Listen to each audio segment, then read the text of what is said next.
abonnez-vous. Et bonjour à toutes, bonjour à tous, bienvenue dans ce nouveau numéro d'Abonnez-vous matin. Il est tout juste 10 heures, on est à l'heure, il n'y a pas de problème technique, c'est extraordinaire, ça fait au moins 3 semaines qu'il n'y a pas de problème technique. Que se passe-t-il? Je ne sais pas, mais en tout cas on va en profiter. Je vais enlever mes lunettes un instant, parce qu'il y a des petits reflets. Donc on est toujours en direct des bureaux de Mediapart tous les vendredis. Vous nous retrouvez aussi avec ma collègue Anna le lundi soir pour les coulisses de Mediapart. Ici on reçoit des journalistes indépendants, des influenceurs, des personnes qui créent du contenu sur différents sujets en ligne. On a eu du scientifique, on a eu contenu sur les films la dernière fois avec Judith Beauvalet. Et aujourd'hui, je reçois Ismaël. Salut. Bonjour à tous, Ismaël, créateur de contenu spécialisé dans la cuisine, notamment sur TikTok et sur Instagram, un petit peu moins. Donc enchanté d'être là aujourd'hui. Merci d'être venu. Est-ce que vous nous entendez bien tous les deux? Est-ce qu'il y a des problèmes de micro éventuellement? Vous me dites maintenant, comme ça je peux les régler ou pas. Mais en tout cas, au moins on est paré. Pas très fort, mais ça va. Ah, peut-être que je parle juste un peu plus proche, mais je pense que sinon c'est bon. Moi, je devrais être assez fort normalement. Le micro est au max, tout va bien. Ok. Tout est ok, incroyable, formidable. Alors, Ismaël, comme tu l'as dit, tu es créateur essentiellement sur TikTok pour des recettes de cuisine. Alors, je te propose qu'on regarde peut-être un petit extrait de ce que tu fais pour que les gens se rendent compte. Je vais mettre ta chaîne juste dans le chat. Vous tapez Oriza Food, soit sur TikTok ou sur Instagram. Je crois que tu es un peu plus actif sur TikTok. Ouais, plutôt sur TikTok. Je sais qu'il y a des gens qui sont pas fans de TikTok dans le chat, mais faites un effort, s'il vous plaît, allez voir les vidéos. J'ai mis le nom, comme ça vous cherchez sur le réseau social que vous préférez. Et je vais mettre une petite vidéo. Normalement, j'ai calé déjà la capture. Alors, le TikTok. Voilà. Dans la mauvaise fenêtre, évidemment. Je vais mettre ta chaîne directement, comme ça on pourra aller voir.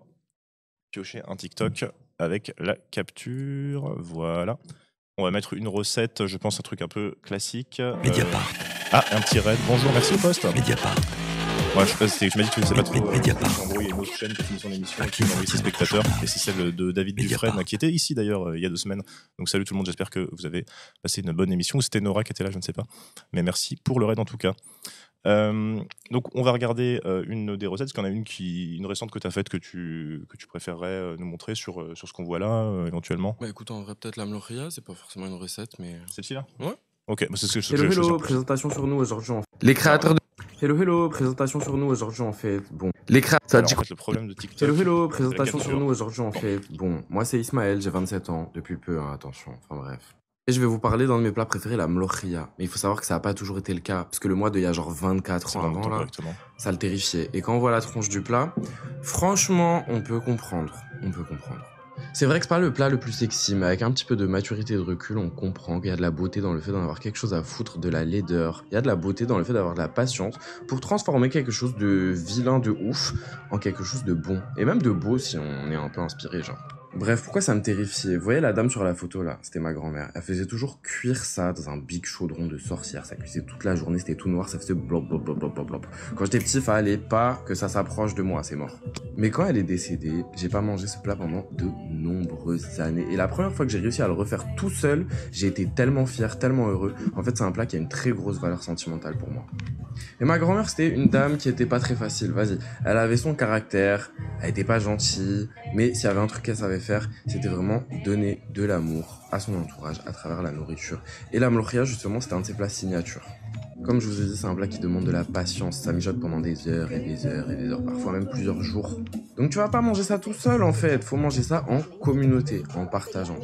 Et à défaut d'avoir ma famille auprès de moi, aujourd'hui j'ai décidé de partager ça avec mes copines. Parce que c'est comme ça qu'on fait perdurer la culture. Entre tradition et modernité, on se réinvente. On partage avec son entourage. Enfin bref, si vous voulez la recette, faut regarder mes TikTok. Bisous, bye wesh. Hello, présentation sur nous aujourd'hui en fait. Bon, moi c'est Ismaël, j'ai 27 ans, depuis peu, hein, attention. TikTok sur PC, c'est pas le truc le plus pratique du monde. Mais en tout cas, voilà, donc mloria pour première recette. Alors, déjà, quelqu'un dit qu'il a faim dans le chat, évidemment, c'est très bon, moi j'aime bien. Mais j'ai remarqué que c'est une recette que beaucoup de personnes qui ont mangé dans leur enfance, c'était un peu un truc qui craignait. Tout à fait. Ouais. Tu peux expliquer un peu à partir de quoi c'est fait, comment ça se prépare? Déjà, on va commencer par très simple, avant de parler plus en profondeur de la signification du plat. Alors la mloria, c'est un plat qui est d'origine tunisienne, du coup, qui est fait à base de poudre d'une plante qui s'appelle la corette potagère. C'est un légume feuille qui a une texture un petit peu gluante qu'on va retrouver beaucoup dans toute l'Afrique. C'est originaire d'Afrique, mais qui s'est étendu aussi dans tout le Moyen-Orient. Et puis aujourd'hui aussi, on va retrouver en Asie du Sud-Est, en Asie du Sud, dans la Caraïbe. C'est un légume qui a beaucoup voyagé.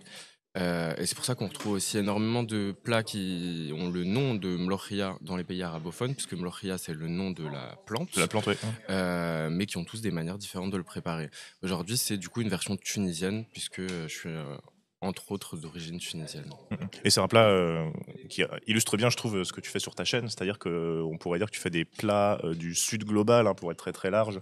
On a des plats d'Asie, des plats vietnamiens. J'ai vu aussi beaucoup de plats d'Afrique, soit du Maghreb ou alors d'Afrique de l'Ouest. Des plats d'Afrique du Sud, en fait, d'Amérique du Sud, pardon. En fait, c'est un choix aussi d'avoir mettre en avant des plats tu dis dans ta bio, de nos diasporas, les diasporas qui Tout en à France, fait. c'est ça que tu veux dire? Tout à fait, tout à fait. Quelque chose que j'ai souvent remarqué en fait sur ma chaîne, c'est que les gens vont par exemple faire des demandes de fais-nous un plat de tel pays, de tel pays. C'est pas forcément la dynamique ou l'objectif que j'ai en fait. Moi, ce que je vais mettre en avant sur ma chaîne, ça va vraiment être des plats qui ont une importance personnelle assez forte. C'est des plats qui ont une histoire pour moi, c'est des plats qui ont un objectif quand je les mets en avant. C'est vraiment des plats qui résonnent avec mon histoire personnelle, donc de descendants d'immigrés en France, donc à travers mes origines à moi, puisque ma mère elle est marocaine tunisienne, mon père français, mais aussi à travers toutes les modalités de culture auxquelles on peut être exposé en grandissant en région parisienne, dans des environnements mixtes, très mélangés, avec beaucoup d'horizons culturels différents. Ce que je dis souvent, c'est que, j'ai pas forcément dit sur TikTok, mais c'est que la cuisine que je mets en avant, c'est de la cuisine purement parisienne. Ça peut paraître un petit peu antinomique avec les plats qu'on voit et c'est un peu surprenant. Mais non, non, pour moi, c'est vraiment de la cuisine parisienne, puisque ça reflète en fait une réalité de l'histoire de l'immigration en France, plus spécifiquement du coup en région parisienne. Mais voilà, donc mon objectif, c'était vraiment de mettre en avant des plats pour euh, aider les descendants d'immigrés, les enfants de France, entre guillemets, à se réapproprier une partie de leur patrimoine, ce qui n'est pas forcément évident. Je le fais parce que moi, c'est quelque chose que j'ai vécu en fait de mon côté. Euh, et en fait, on remarque que la cuisine, c'est un des éléments culturels qui va rester le plus longtemps à travers les générations post la migration, post-migration. Contrairement à la langue, à la religion, à d'autres éléments culturels, la cuisine, c'est vraiment quelque chose qui est de un fonctionnel. Ça nourrit notre corps, on en a besoin. C'est quelque chose qui est hautement culturel aussi. C'est hautement émotionnel puisque ça réveille des souvenirs liés à l'enfance, etc. Et du coup, la cuisine, c'est un élément culturel qui va persister longtemps. Euh, Après, aujourd'hui, justement, c'est difficile de maîtriser la tradition culinaire quand c'est quelque chose qui n'a pas été transmis. Et du coup, comme je disais, c'est un petit peu mon cas. Et je me la suis réappropriée. Et du coup, c'est ce que j'ai voulu mettre en avant aussi à travers ma chaîne TikTok pour aider justement les descendants d'immigrés à se réapproprier cette part-là de leur identité. C'est aussi lié à, dans un second temps, peut-être un petit peu une revendication de notre patrimoine, de nos patrimoines à tous, pour dire que nos cuisines ne sont pas moindres que d'autres. C'est pas parce qu'elles ne sont pas institutionnalisées que nos cuisines ne valent pas la peine en fait d'être racontées, d'être transmises, d'être maîtrisées en fait. On a aussi beaucoup de patrimoines qui sont très techniques, très beaux aussi tout simplement. Oui, puis des questions aussi, effectivement, dont tu parlais de transmission, qui est très commune, le problème de non-transmission des recettes, où la personne simplement qui prépare n'a pas de recette, fait un petit peu à l'œil Mhm. traditionnellement, et puis en opposition à une cuisine plus bourgeoise, où on va avoir des recettes avec des quantités, avec des livres, avec des restaurants qui les mettent en avant.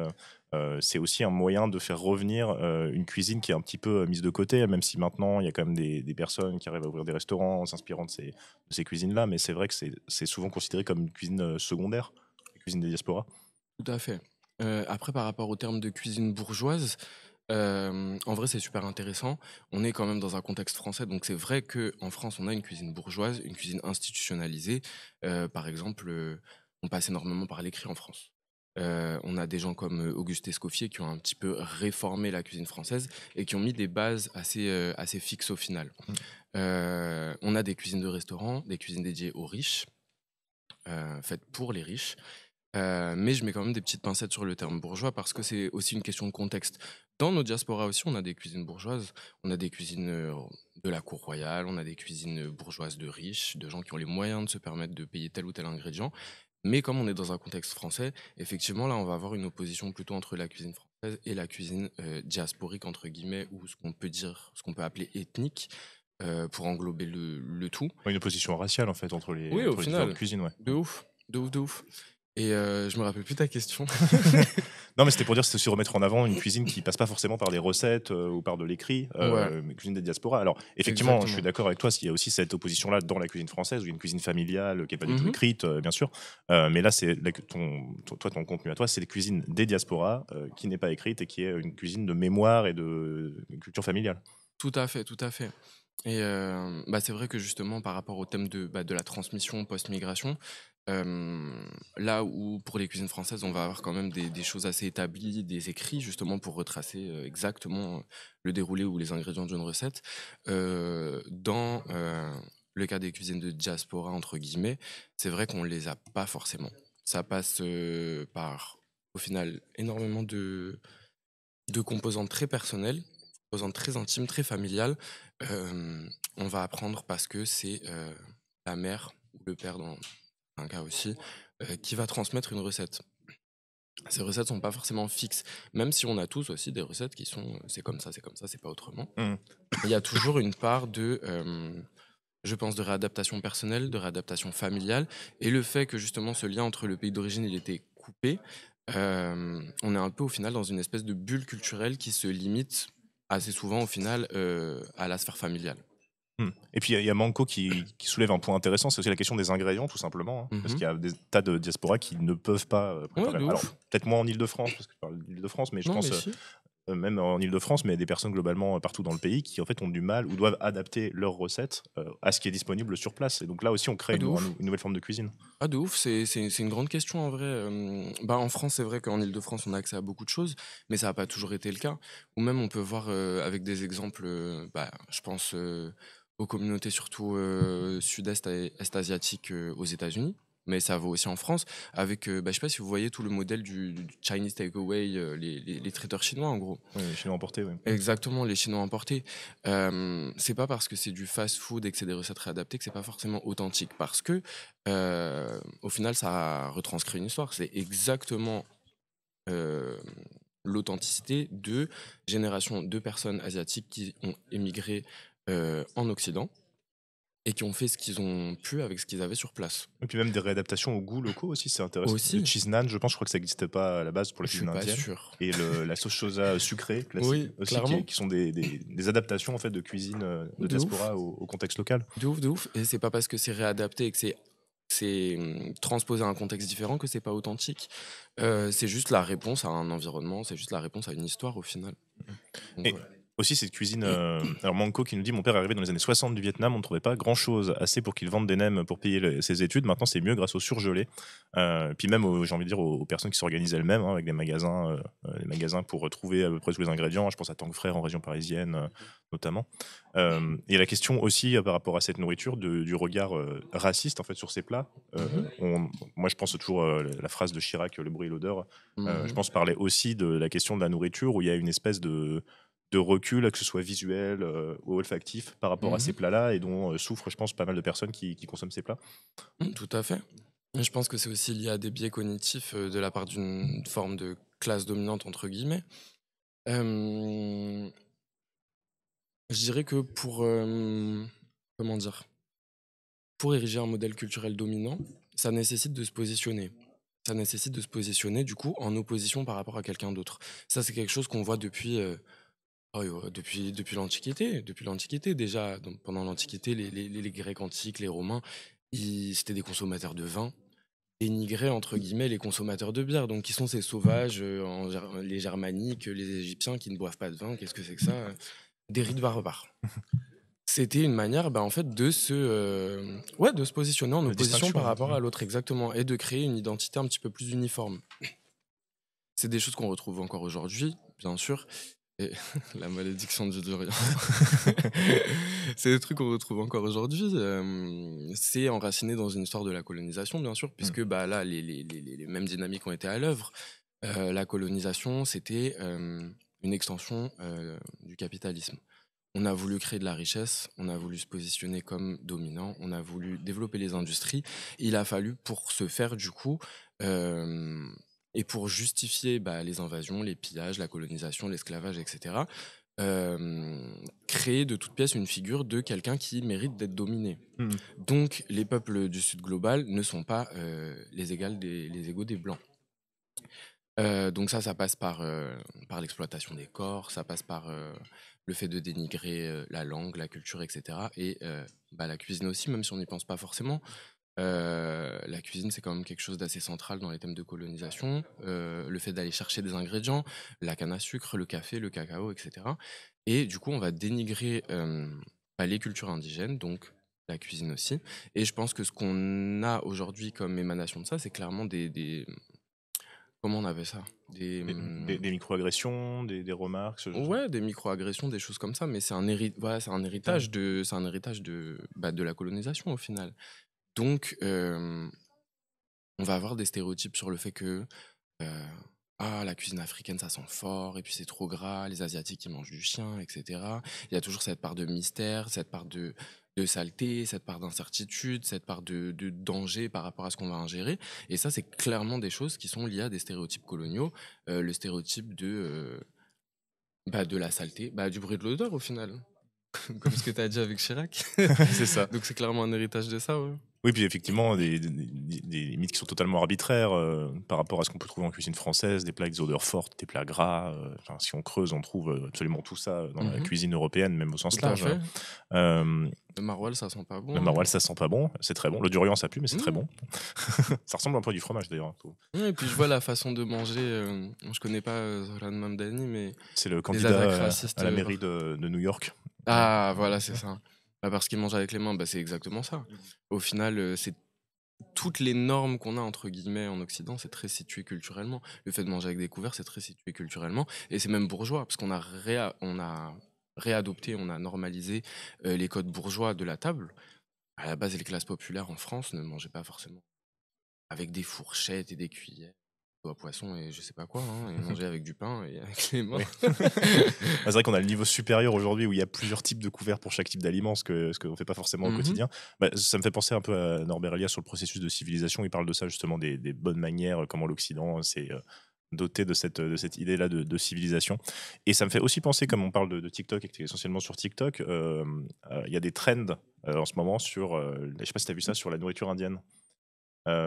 Qui mettent en scène de la street food indienne extrêmement sale. Avec la musique. Avec la musique à l'avenant, sur le ton de la blague un petit peu. Et je trouve que c'est très normalisé en fait. Ouais, de ouf, c'est totalement normalisé. C'est très très très normalisé. On a une forme de racisme qui passe par ça, pardon.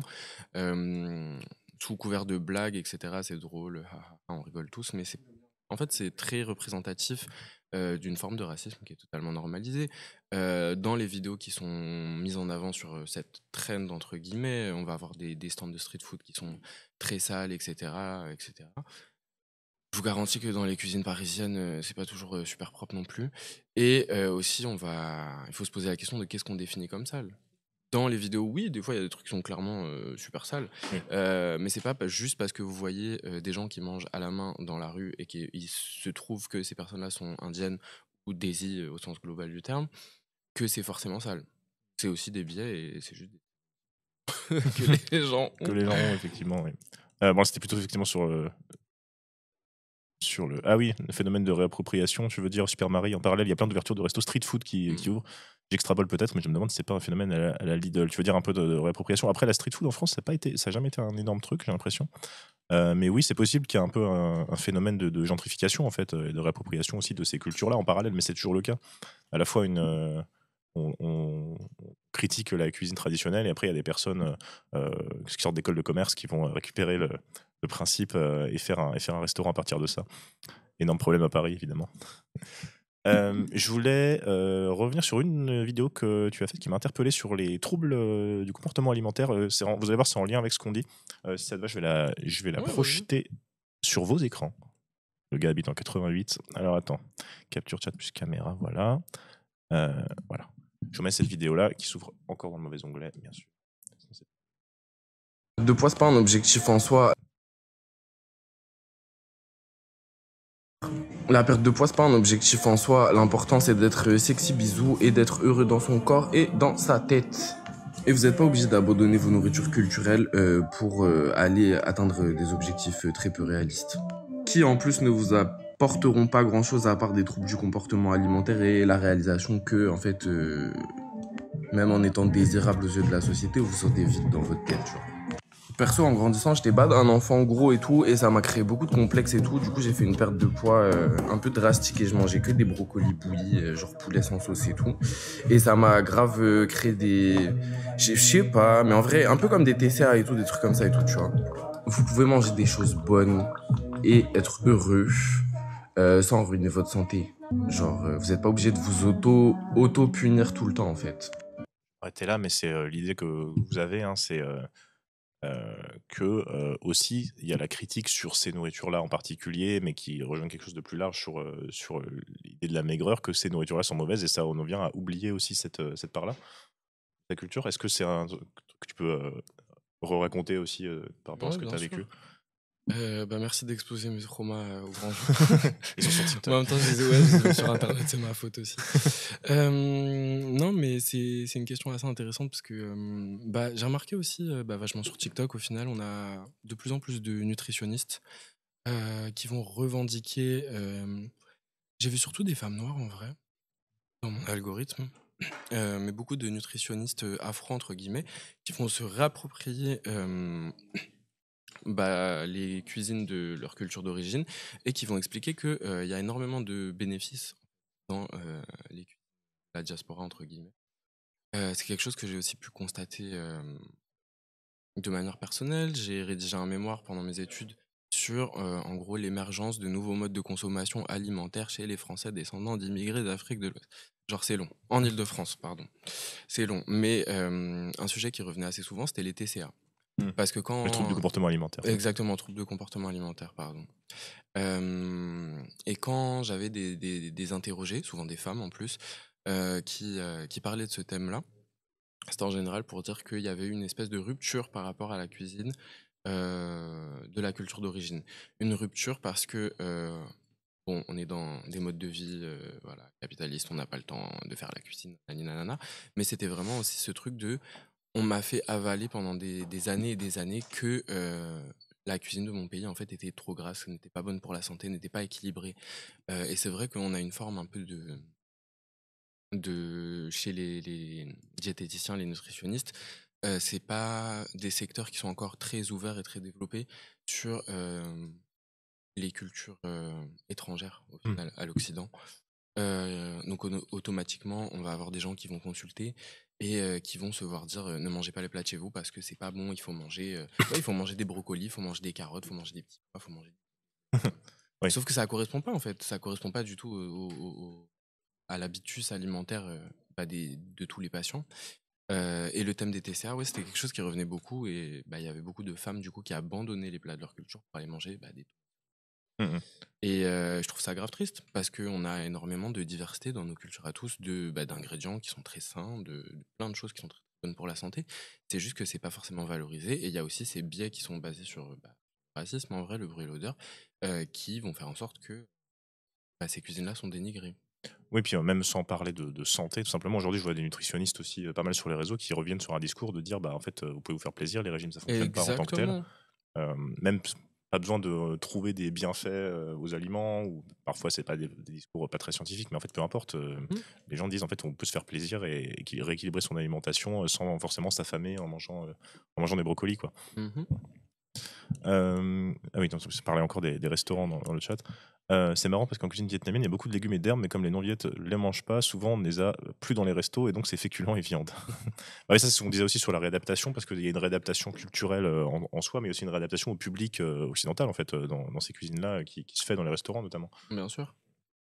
C'est il y a un film, je sais pas si tu l'as vu, c'est la cuisine des Nguyen, je crois, il s'appelle, Je crois pas l'avoir vu. qui est sorti au cinéma. C'est un film très sympa. C'est une comédie musicale sur une enfant d'immigrés vietnamiens. Sa mère en fait a un restaurant et bon, il y a un peu des conflits intergénérationnels et tout ça, mais c'est montré dans le film les évolutions d'habitudes de consommation des Français, où sa mère refuse de faire des plats traditionnels qu'on pourrait considérer un peu bizarres en Occident, parce qu'elle dit non mais les Français ils mangent pas ça. Et en fait, plus tard dans le film, il y a des Français qui l'appellent en disant vous faites ça. Elle dit non mais n'importe quoi, et elle raccroche. Tu vois. Elle dit non mais faut faire des nems quoi. Il y a un peu cette adaptation là aussi qui se fait. Ah, tout à fait, tout à fait. C'est pas vous qui mettez du beurre par. Moi j'avoue je mets du beurre partout, excusez-moi, mais bon. On est un pays coupé en deux entre le beurre et l'huile d'olive. Il y avait la question dont on a parlé un petit peu au début avec la Mloria de l'héritage familial.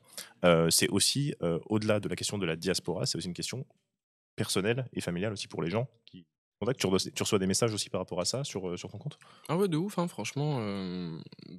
Comme je disais pour mon expérience personnelle, la mloria, c'était un plat de ma grand-mère, comme j'avais expliqué dans la vidéo.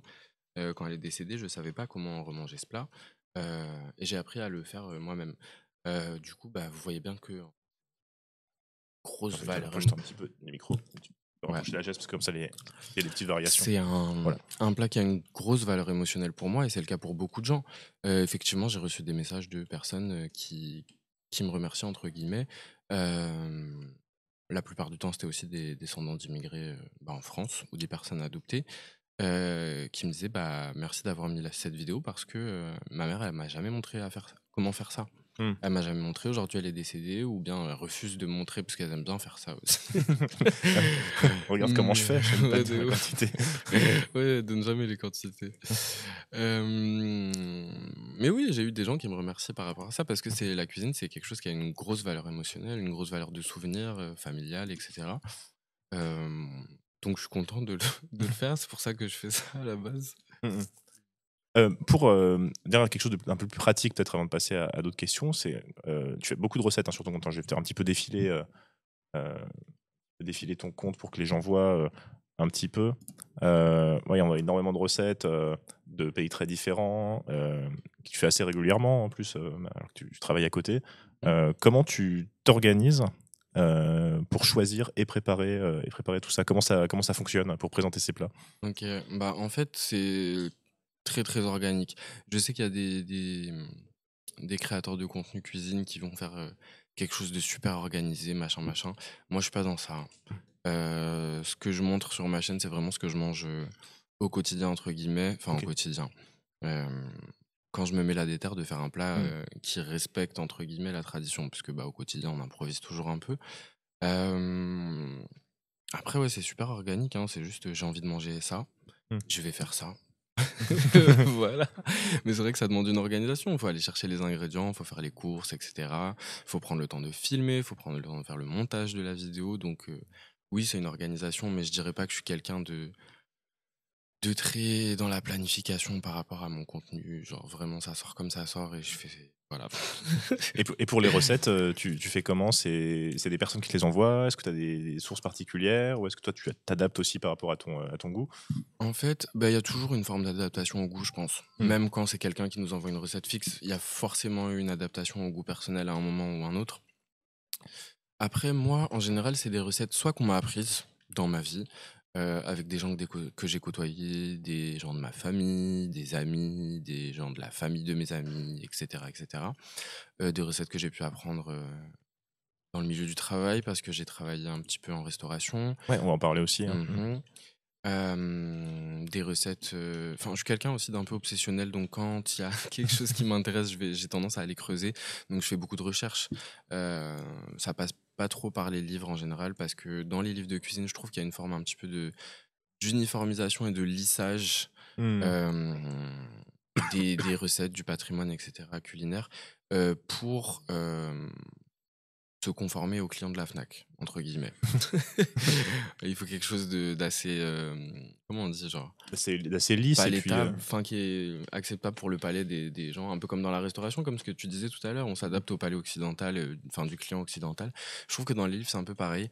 Pour trouver des informations, ça va être vachement plus sur les vidéos YouTube des petites tanties, genre. Ouais, des vidéos Voilà. un peu à l'arrache, sans Exactement. montage. Sans montage, où je comprends pas forcément la langue, mais on arrive à se débrouiller. Mais en général, c'est quand même des choses qui m'ont été transmises. Ouais, Ouais. parce que cette question de la recette dont on parlait tout à l'heure, c'est aussi une façon de. Parce qu'on parle beaucoup de tradition, mais en fait, tradition culinaire, c'est pas forcément quelque chose de figé. Parce que là, on parle Non, du tout. beaucoup de recettes, de recettes fixes, mais moi, même les plats que moi je connais en grandissant, il n'y avait pas deux familles qui faisaient les choses de la même façon, et je suppose que c'est pareil partout. Mais il y a toujours des gens pour venir dire ah ça se fait pas comme ça. J'ai même Tout vu le temps. les commentaires sur les vidéos, des gens Tout le pourquoi temps. tu mets des tomates, c'est honteux. Vraiment des. Brûlez-le. Oh là là. Non, tout le temps. Non, effectivement, la tradition, c'est pas quelque chose de figé. C'est quelque chose que je répète souvent en plus sur ma chaîne. Comme je faisais la comparaison avec la cuisine française, qui est quand même assez institutionnalisée, là, c'est pas toujours le cas. Moi, je trouve personnellement que l'important pour mettre en avant et respecter entre guillemets la tradition, ça va vraiment être de se renseigner sur le plat. Pourquoi il est fait de telle manière? Il est fait avec quel ingrédient? Pourquoi? Pourquoi on utilise ces techniques-là? Pourquoi tout en fait? Faut vraiment questionner les choses parce que la construction d'une cuisine traditionnelle en général c'est une réponse à un environnement, une réponse à des conditions historiques, à des conditions culturelles, euh, à des tabous culturels, à des pénuries d'ingrédients, à des périodes de guerre, à des périodes d'abondance, à un climat, au fait de se distinguer de ses voisins. C'est une construction identitaire et en fait ça a une fonction, c'est pas juste on mange pour manger, ça a vraiment une fonction identitaire aussi la cuisine. Donc je trouve que l'important c'est quand même de se renseigner sur pourquoi un plat est fait de telle manière. Après, effectivement, comme tu l'as dit, en grandissant, toi, tu as mangé des trucs que ta famille faisait, tu te rends compte que c'est pas du tout comme ça que d'autres familles font, et c'est OK. Tout le monde a ses goûts personnels. Certes, il y a des recettes qui sont un peu figées parce que ça répond à une fonction particulière. Je pense par exemple à... J'ai vu un truc il y a pas longtemps. La cuisine bayanaise du Brésil. Pardon. À tes souhaits. La cuisine bayanaise du Brésil, c'est une cuisine afrodescendante de la ville de Salvador notamment, parce que c'est une ville où il y a eu des gros apports de personnes déportées en fait d'Afrique pendant l'esclavage au Brésil. Euh, c'est un patrimoine qui pendant longtemps au Brésil ça a été très dénigré. Quand le gouvernement brésilien s'est rendu compte que en fait c'est vendeur pour les touristes et pour le soft power brésilien d'avoir l'image d'un pays multiethnique, super ouvert, on danse la samba, c'est la fête et tout, nanana. Ils ont dit attendez, on va peut-être essayer de redorer un petit peu le blason de ces cultures qu'on a dénigré pendant tout ce temps. C'était certes très intéressé. Je sais pas si c'est positif ou négatif. Mais dans la cuisine bayanaise, par exemple, on a énormément de plats qui vont avoir une fonction religieuse en fait, parce qu'il y a les religions afro-brésiliennes là-bas. Des plats qui vont avoir une fonction religieuse. Oui, voilà, genre le acarajé. Genre une fonction religieuse parce que ça va être des plats qui vont être donnés en offrande aux différentes divinités. Donc tel jour on doit préparer le gombo avec tel ingrédient mais sans celui-là, tel jour on fait inversement, etc. C'est vraiment quelque chose de très Codifié. très codifié exactement par rapport à la religion. Aujourd'hui, on a des gens qui se réapproprient ça puisque maintenant c'est cool, c'est devenu cool entre guillemets, donc c'est le patrimoine brésilien et non pas le patrimoine des Noirs du Brésil de telle région. Des gens qui se réapproprient ça sans forcément maîtriser du tout les codes religieux qui sont liés à ces plats-là. Donc il y a quand même des exemples de plats diasporiques entre guillemets où effectivement c'est très codifié, on ne peut pas modifier une recette. Après, il y a aussi, j'ai l'impression, une illusion de l'ancienneté et de la tradition sur certains plats. De ouf. Je prends des exemples de plats français, mais il y a des trucs qu'on considère bien franchouillards, qui sont considérés comme traditionnels, comme la tartiflette, qui est un truc qui date des années 70. De ouf. Même le tiramisu des années 80 en Italie. Tiramisu des années 80. D'ailleurs, il y a un Italien qui avait sorti un bouquin pour un Mais peu dire non. que que la cuisine italienne, comme on la connaissait aujourd'hui, était récente. Il y avait une énorme polémique, notamment de la part de l'extrême droite, mais parce qu'il y a beaucoup de choses qui viennent au plus lointain du 19e, en fait, dans des pratiques alimentaires. Je pense, je sais pas, typiquement à la fondue ou à ce genre de choses, c'est des trucs, en fait, ça coûtait une blinde, ça coûte encore cher aujourd'hui, ça coûtait une blinde avant, c'était pas du tout un plat que les gens mangeaient au quotidien. Même simplement en Occident, pour tous les aliments qui sont venus en fait du Nouveau Monde, avec la colonisation des Amériques, typiquement, il y avait plein de légumes qui n'étaient pas du tout consommés. Et pourtant, on a l'impression que c'est des plats traditionnels. De ouf. Pommes de terre, en fait, avant, on mangeait du chourave. Alors bon, grosse ambiance, quoi, mais, mais les plats à base de pommes de terre, souvent qu'on connaît, nous, en France, c'était du chourave avant. Donc je pense qu'il y a aussi cette illusion de l'ancienneté sur, en fait, qui concerne à peu près toutes les traditions culinaires. Ah, Je de pense au ouf. riz en Afrique, par exemple, qui est pas du tout une plante indigène. Alors en fait, si. D'accord, Mais c'est très situé en fait. Il y d'accord. a une espèce de riz, donc ça s'appelle le Oryza glaberrima, donc qui vient d'Afrique de l'Ouest, mais très spécifiquement, je crois du delta du Niger, D'accord. un truc comme ça. Donc oui, effectivement, il y a du riz en Afrique depuis toujours. Mais c'est vrai que ce que tu dis, ça a une part de réalité quand même, puisque aujourd'hui on a énormément de plats totems entre guillemets, de plats phares. Je pense par exemple au tchéboudienne sénégalais avec la brisure de riz, c'est un exemple qui est assez connu. La brisure de riz, c'est du riz thaï. Hmm. Et ça, c'est typiquement un héritage colonial super récent au final, parce que le riz brisé, en fait, c'était un import des Français depuis l'Indochine. Ils écoulaient en fait leur stock de riz abîmé. Hmm. Ils écoulaient ça en Afrique de l'Ouest et au Sénégal, du coup. Et c'est devenu pourtant un ingrédient super important pour la diaspora et même pour les gens sur place au Sénégal. On ne change pas une recette de tchèp en mettant un autre riz. Mais justement, c'est ça aussi qu'il faut dire, c'est que c'est pas parce que c'est moins ancien qu'on pense que c'est pas quelque chose Exactement. d'important. Ah, de ouf. Par exemple, on parlait de la Thaïlande, le piment, ça vient d'Amérique du Sud. Ah, de ouf. Donc la cuisine très pimentée qu'on a aujourd'hui en Thaïlande, et ben, avant la colonisation, c'était pas la même chose, quoi. Non, c'était pas du tout la même chose. Il y avait probablement des plantes qui donnaient un goût piquant, mais c'était pas du tout avec le piment. Alors qu'aujourd'hui, la cuisine thaï sans piment, Mm. ou la cuisine tunisienne sans tomate et sans harissa, tout ça, c'est des ingrédients qui viennent d'Amérique. La cuisine nigériane sans manioc, ça aussi, ça vient d'Amérique. Et c'est pas parce que c'est plus récent. Après, il faut définir le récent aussi parce Oui. qu'il y a différentes. Ah merde, comment on dit, ouais. Les temporalités. Ouais, voilà, différentes temporalités qui font que on a une notion du récent qui peut varier selon les endroits. Mais oui, c'est pas parce que c'est récent que c'est pas du tout authentique ou pas du tout traditionnel. Au contraire, nos cuisines, elles sont très, très, très comme n'importe lesquelles en fait. Mhm. Elles évoluent avec leur temps, elles sont tout le temps en changement, en mouvement, comme n'importe quelle autre cuisine. Il n'y a rien de figé. Et puis souvent, on a cette vision de la tradition qui est un petit peu figée parce que aussi les parents sont venus en France, peut-être par exemple dans les années 70, donc avec une vision de la culture qui date des années 70. Les seuls aperçus ou entreaperçus des cultures d'origine qu'on peut avoir, c'est peut-être quand nos parents nous en parlent, quand nos familles nous en parlent, ou bien quand on retourne dans le pays d'origine de la famille, etc. Mais tout ça, c'est super situé, c'est pas du tout objectif. Mhm. Donc oui, les cuisines traditionnelles sont toujours en évolution. Et il y a 200 ans, elles étaient en évolution. Il y a 100 ans, elles étaient en évolution. Et encore aujourd'hui, elles le sont. Et ça me fait une transition parfaite sur la question qui occupe toutes les créatrices et créateurs de contenu cuisine, c'est la question du conservatisme culinaire. On en a un petit peu parlé, mais je pense que chaque personne qui un jour a posté une recette de n'importe quel pays, n'importe où dans le monde, a toujours eu droit à. Alors C'est pas comme ça. soit c'est pas comme ça, soit un conflit de quel pays ça vient. Mhm. Notamment, je pense au Maghreb, mais bon, il y a ça Ouais. entre la France et l'Italie, entre les Grecs et les Turcs, Oui, les oui, Balkans, oui. enfin toujours des conflits d'origine. C'est aussi un peu des réflexes conservateurs qu'on a par rapport à la cuisine. Ah, grave. Grave. Comme je disais tout à l'heure, la cuisine, c'est un moyen de se différencier par rapport à ses voisins. Donc, en général, les personnes avec qui on est en conflit, c'est les personnes qui sont les plus proches. T'as donné un exemple du Maghreb, c'est archi réel. Notamment, en fait, c'est marrant entre le Maroc et l'Algérie. Il y a ce problème-là avec tous les pays. En vrai, avec oui. tous les pays et pas que du Maghreb. N'importe lesquels, on peut appliquer cette théorie-là.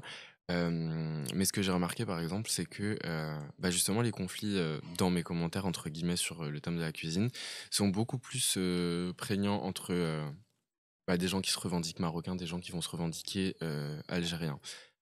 Vachement moins avec la Tunisie, en fait. Et je pense que ça a clairement des racines historiques et des racines politiques. Encore une fois, la cuisine, c'est quelque chose de politique. Je saurais pas situer quand exactement ou comment, parce que c'est quelque chose de très complexe. Mais une insulte qui va revenir souvent, c'est, je sais plus comment ils disent, là, les cargoulis, comme ça. En gros, c'est c'est un terme un peu dénigrant qui va désigner les descendants d'esclaves de l'Empire ottoman. D'accord. Donc, les Algériens vont beaucoup se faire traiter de cargoulis. Par opposition du coup au Maroc où c'est le royaume du Maroc qui n'a pas bougé depuis des siècles et des siècles, le plus ancien royaume du monde, il a bougé. Les frontières ont bougé, c'est pas aussi figé que ce que les gens pensent. Mais c'est vrai qu'il y a quand même une présence politique au Maroc qui date de plusieurs siècles, en fait, voire Mm. millénaires, je sais pas, je suis pas doué en histoire. Et on va lier donc la permanence de la cuisine à cette histoire Exactement, à politique. cette histoire-là. Alors que il peut y avoir des contre-exemples, mais qu'est-ce que l'identité politique d'un État vient faire dans la culture populaire, dans la cuisine populaire des gens? C'est deux sujets qui sont distincts, qui ont des influences communes, mais qui sont distincts. Je pense aussi au conflit par rapport au Front Polisario. Peut-être que c'est venu aussi rajouter une dimension, envenimer un peu les rapports entre les deux pays, les rapports politiques entre les deux Mm. pays, et forcément par la construction d'une identité nationale marocaine ou algérienne, il y a des gens qui vont s'en concerner, qui vont aller défendre un couscous comme si c'était leur neveu, quoi. Enfin, calmez-vous, c'est un plat avant tout berbère, enfin amazigh. Ça n'a pas attendu les frontières pour exister. Et ouais, au final, c'est très très politique.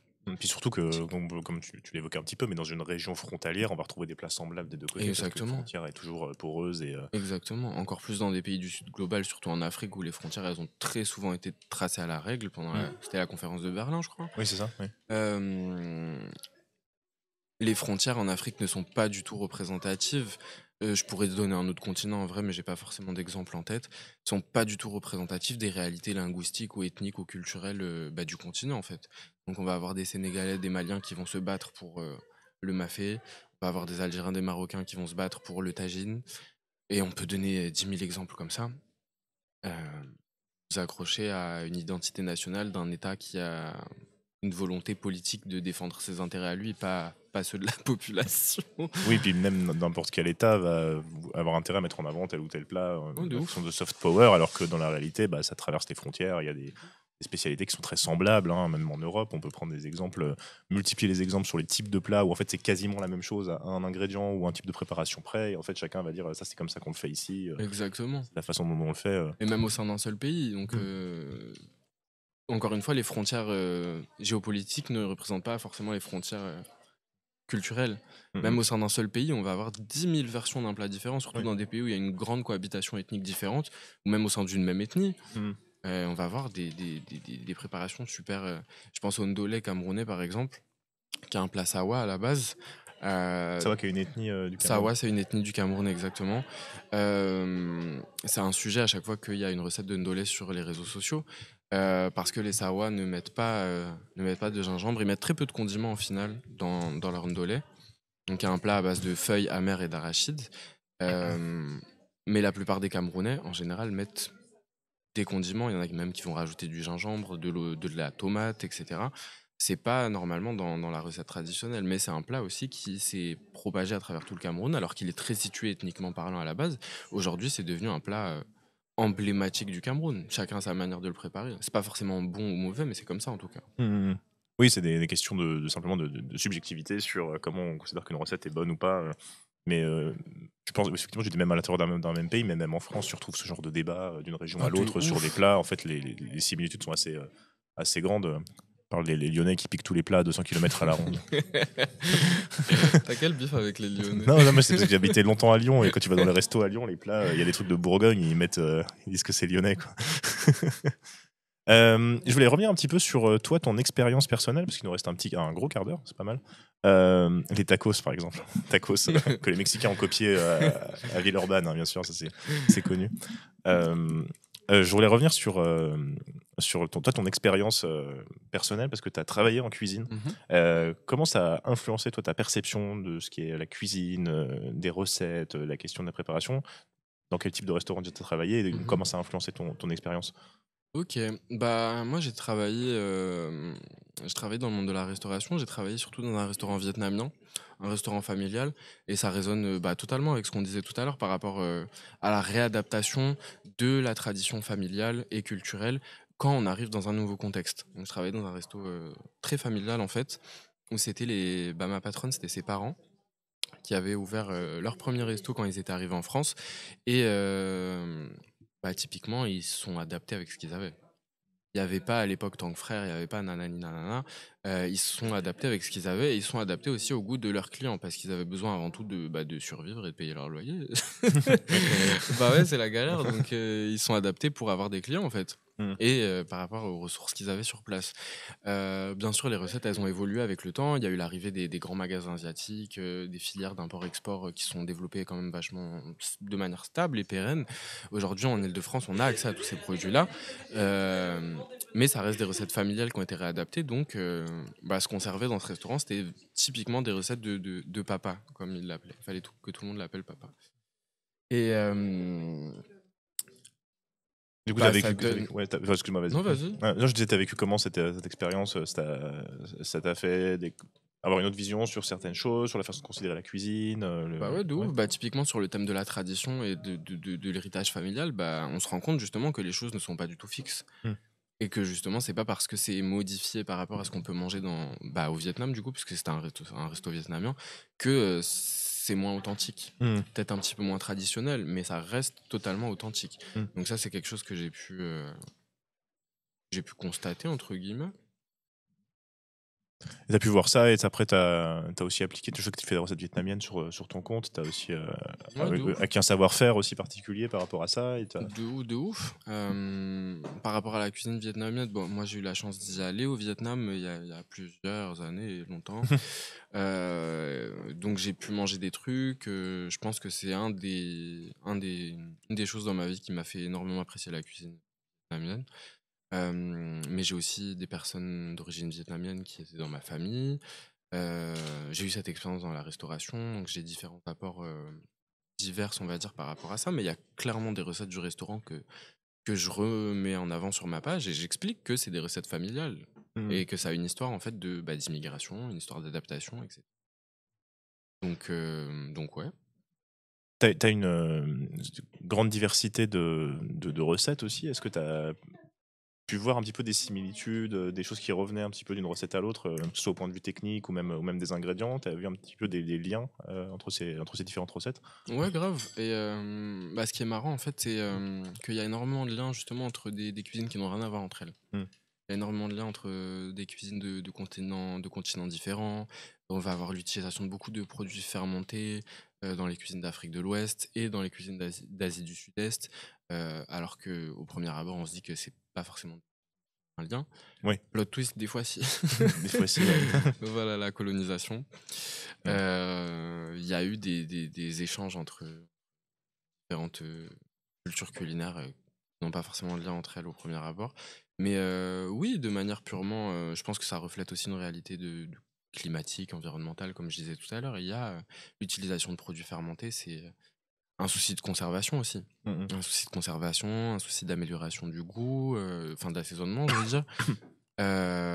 Les poissons séchés, les légumes séchés, les sauces fermentées, ce genre de... donc oui, il y a clairement des liens. Et puis c'est marrant parce que des fois, je vois des commentaires de gens qui disent ah mais c'est marrant, ils mangent ça aussi au Vietnam. Moi je suis congolaise, je pensais qu'on était les seuls à manger ça. Donc ouais, c'est marrant des fois. Ouais, tu trouves des liens et puis même des liens historiques aussi, parce que effectivement ça me fait penser, tu parles de sauce fermentée au poisson. Apparemment les Romains de ouf. en Europe utilisaient du garum, donc de la sauce poisson fermentée, ce qui s'est perdu après par la suite en Europe, mais qu'on retrouve aujourd'hui dans d'autres cuisines. En fait, des chemins différents qui mènent vers la même idée. Alors parfois c'est parce que les personnes ont été en contact, mais aussi parfois simplement on a la même idée pour conserver un aliment, quoi. Oui, des produits fermentés en Afrique de l'Ouest, il y en a énormément, hein. Le sumbala, le yet, le gedj. Donc le sumbala, c'est des graines d'un arbre qui sont fermentées pour donner un goût assez fort. Le yet et le gedj, c'est un fruit de mer et un poisson qui sont fermentés. Il y a énormément de produits fermentés en Afrique de l'Ouest. Et oui, Maroc, il y a un village vietnamien. Bah oui, c'est ça, la colonisation avec les tirailleurs qu'ils ont recrutés en Afrique du Nord, en Afrique de l'Ouest, qu'ils ont envoyés pendant la guerre d'Indochine. Inversement aussi, hein. Donc oui, il y a beaucoup de liens qui sont pas forcément soupçonnés, entre guillemets, à la base. Mais pardon, qu'est-ce que tu disais? Non, mais c'était le sujet. Ouais. Je pensais à un truc comme ça, mais aussi des liens par rapport à la colonisation, une réappropriation des codes culturels de l'occupant. Je pense au banh mi au Vietnam, par exemple, avec la baguette. Il y a plein aussi d'exemples comme ça d'influences européennes qui ont été réappropriées par les personnes colonisées. Et même de interpeuples colonisés, entre guillemets. Les nems, c'est un plat traditionnel de la cuisine sénégalaise maintenant. Parce D'accord. qu'il y a eu beaucoup de tirailleurs sénégalais qui ont été envoyés pendant la guerre d'Indochine, qui sont revenus avec souvent des conjointes vietnamiennes. Euh, et du coup, petit à petit, le nem est rentré dans les habitudes alimentaires sénégalaises. Aujourd'hui, c'est un plat de street food, de mariage, de fête classique de la cuisine sénégalaise. Alors qu'à la base, c'est purement vietnamien. Mais ça transmet une histoire, encore une fois. Question de transmission qui est au centre de ça. Peut-être un petit peu pour terminer, est-ce que toi, c'est travail à côté? Est-ce que cette chaîne-là, tu l'as développée autrement? Est-ce que tu as des projets à côté? Par exemple, on parlait de recettes tout à l'heure, mais peut-être un livre de cuisine où je trouve ça intéressant de parler d'histoire de la cuisine aussi parce qu'on a quand même un pays où on parle énormément de nourriture, mais on la politise très peu, on parle très peu d'histoire de la cuisine, des enjeux mémoriels, etc. autour de ça. Est-ce que tu as des projets dans ce sens-là éventuellement? Pas spécialement. En vrai, non, pas trop. Je pourrais, mais j'ai pas forcément envie. Ouais. Dans le sens où c'est quelque chose que je fais avant tout par passion. J'ai pas envie que le capitalisme et le but de productivité me volent ma passion. Oui, ce que tu Parce sais, qu'après, c'est c'est plus organique. drôle. Ouais. Bah ouais, c'est organique. Après, si on est obligé, on n'a plus envie de le faire, flemme. Ouais. Et puis, si je fais quelque chose, j'ai envie que ce soit quelque chose de significatif, qui a de la signification, quelque chose d'important et d'aligné avec mes valeurs. Donc, je pense que c'est pour ça que je suis ici aujourd'hui. Euh, mais j'ai pas forcément.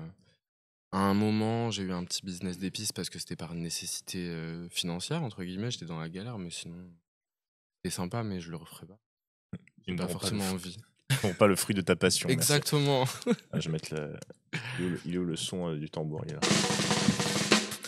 Parce que là, merci pour un produit fermenté, il y a la choucroute, c'est vrai. C'est Ouais, que bah ouais. un produit fermenté. On parle pas mal de soft power de la nourriture. On en a un petit peu parlé. C'est vrai qu'il y a pas mal de pays qui utilisent ça. C'est la France ouf. récemment qui a fait mettre au patrimoine Hmm. de l'UNESCO le dîner des Français. Je crois que je sais plus le nom exact, mais Ouais, un truc comme ça. Ouais, bah la France, c'est un super exemple, mais il y a plein d'exemples. Moi, je pense par exemple à l'État d'Israël, où typiquement, par un rayonnement culturel, entre guillemets, de recettes qui pas forcément la leur, par exemple le houmous, les falafels, qui sont des recettes libanaises, palestiniennes, etc.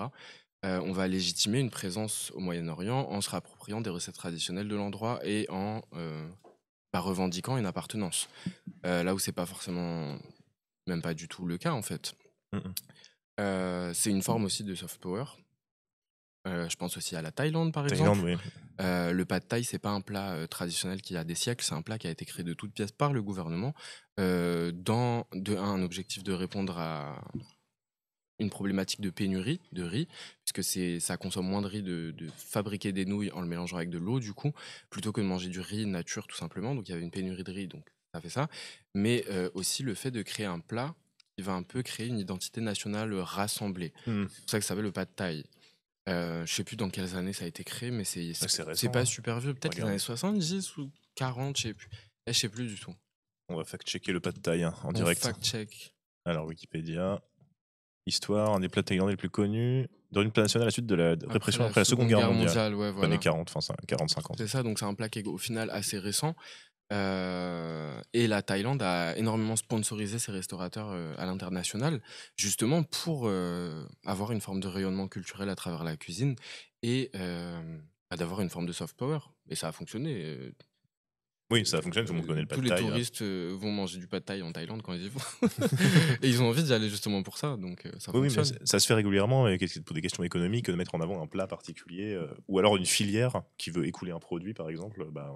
La tartiflette tout à l'heure, filière du reblochon. La tartiflette, c'était Ouais. ça? Ouais, le syndicat du reblochon Ok. voulait mettre en avant son fromage. Alors c'est une revisite d'un plat Dinguerie. traditionnel savoyard qui était beaucoup moins onéreux, mais en fait ils ont mis en avant le truc qui met un reblochon en entier dans le plat, justement pour mettre en avant ça. Le lait post-seconde guerre mondiale, oui. On peut prendre plein d'exemples comme ça, et puis aussi un lissage, et puis une envie de mettre en avant un certain type de plat d'une certaine façon, c'est aussi assez central. Je crois qu'on se dirige vers la fin de cette émission. Je ne sais pas si Ismaël, tu avais quelque chose à ajouter, que tu voulais dire pour conclure, mais Non, pas spécialement. Abonnez-vous, je sais pas. abonnez-vous, je vais mettre Abonnez-vous. Ouais, faites ce que vous voulez. Non, bah mangez bien, mangez heureux, hein, écoute. Ouais, c'est une très bonne conclusion. Je vais mettre ta chaîne TikTok. Il y a aussi sur Insta, hein, si jamais vous pas aller sur TikTok, donnez aux Américains ou aux Chinois, c'est vous qui choisissez. Et puis, on peut découvrir tes recettes. Tu postes régulièrement des recettes de pays différents avec des ingrédients. Alors, effectivement, tu le dis, c'est des diasporas d'Île-de-France, donc peut-être que vous aurez peut-être un peu de mal si vous n'êtes pas en Île-de-France à vous procurer les ingrédients. Mais vous pouvez toujours commander en ligne aussi, hein, ça se fait, pour essayer de préparer les recettes. Mais merci beaucoup d'avoir accepté l'invitation. Merci en à tout cas. toi. Et puis nous, on se retrouve dans 5 minutes. Je vais juste faire une petite pause café tranquillement, puis on se retrouve après pour la revue de presse sur Mediapart. Alors, j'ai pas trouvé d'article sur la cuisine pour faire le lien, donc on va passer directement genre le corps nu. Ouais. En tout cas, pour ce qui est de l'émission qui vient de s'écouler là, vous la retrouvez bien évidemment sur la chaîne YouTube de Mediapart dans les jours qui viennent. Et on se retrouve très très vite pour la revue de presse. À tout de suite tout le monde, et merci encore Ismaël d'être venu. Merci à vous.